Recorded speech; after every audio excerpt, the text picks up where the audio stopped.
नमस्कार, मी मनीषा किचनमध्ये तुमचे सगळ्यांचे स्वागत.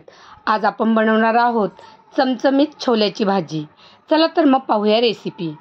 तर हा पॅन मला मैत्रिणींनी गिफ्ट दिलेला आहे आणि आज मी त्याचाच वापर करणार आहे. तर पॅनवरती तेल घालून घेऊया.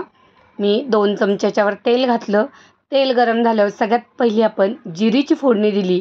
त्यावर 2 कांद्याची पेस्ट मी करून घेतली. त्याचं पाणी काढून घेतलं आणि त्यानंतर कांद्याचे परतवायला घातले. त्यावर थोडासा कढीपत्ता चिरून घातला. आलं आणि लसूणची पेस्टही घालून घेतली. आता हे सगळं छान परतून घ्यायचं आणि त्यावर बारीक वाटून एक टोमॅटो घेतलाय मी, तोही मी पेस्ट घालून घेतली आहे. एक हिरवी मिरचीचे टेस्टसाठी काप घातलेत आपण. तर हे सर्व एकत्र चांगलं परतून घ्यायचंय आणि यानंतर आपल्याला घालायचे मसाले. तर सगळ्यात पहिली 1 चमचा हळद, त्यानंतर घरातील गरम मसाला 2 चमचे आणि 1 चमचा धना पावडर असे मसाले घालून सर्व व्यवस्थित मी परतून घेतले. चांगलं व्यवस्थित परतून झालं की यावर मी बटाटे उकडून घेतलेले आहे, ते सोलायचे आणि आपल्याला एक बटाटा छान याच्यामध्ये कुरकसून घालायचा आहे. तर आता आपला मसाला चांगला भाजला गेलाय. तर आपण बटाटे घालून घेऊया. मी हातावरच ते असे कुरकसून घेतलेत. याने आपल्या भाजीला एक छान असा घट्टपणा येतो. आपण यामध्ये वेगळे काही मसाले टाकलेले नाहीये, फक्त कांदा, टोमॅटो, आलं लसूणची पेस्ट आणि गरम मसाले वापरलेले आहेत. त्यामुळे हा बटाटा आपण असा मसाल्यामध्ये मिक्स करून घातला की भाजीला थोडासा घट्टपणा येतो.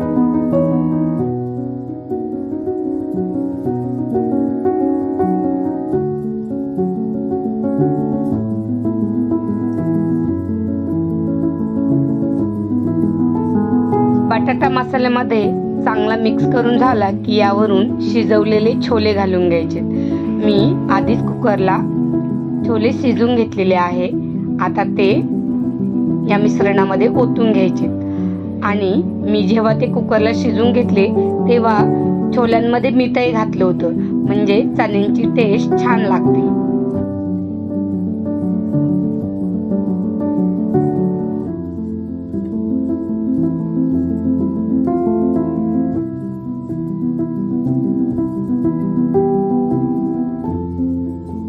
आता वरून घालूया हिरवीगार कोथिंबीर.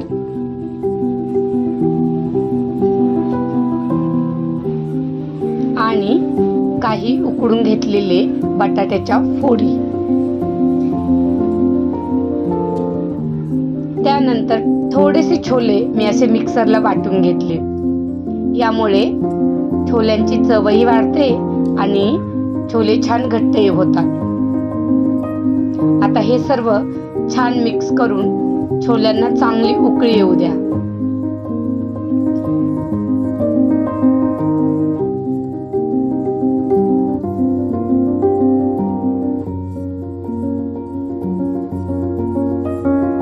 चार ते 5 छोले उकळून दिल्यानंतर मस्त असा त्याचा रंगही वाढतो आणि भाजीला थोडासा घट्टपणाही येतो.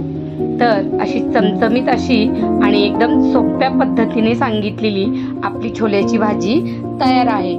आवडली तर नक्की लाईक करा.